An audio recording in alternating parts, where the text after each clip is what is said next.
Ito guys, bumili ako ng rainproof na spray para sa motor at kotse.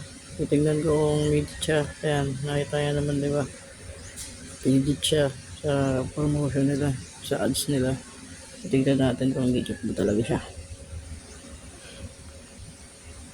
1 minute later. Ito yung binili kong rainproof sa Lazada. Itetest ko siya kung totoo ba talaga na rainproof siya. Ginagamit siya sa mga salamin, side mirror, windshield. Try ko kung legit. Let's go! 1 eternity later. Guys, testingin ko na kung legit talaga siya na rainproof. Ba't tayo gumana? Awit ka. Ay, naka-plastic pa. Ayan guys, sprayan natin siya. Tapos check natin siya kung rainproof pa talaga.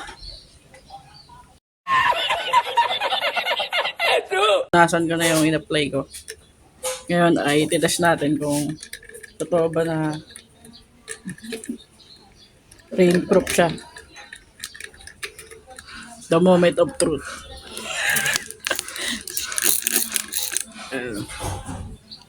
Anong masasabi nyo guys? Totoo ba o hindi?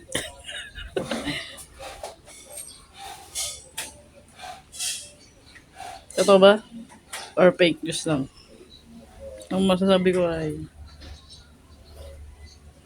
kayo lang bahala.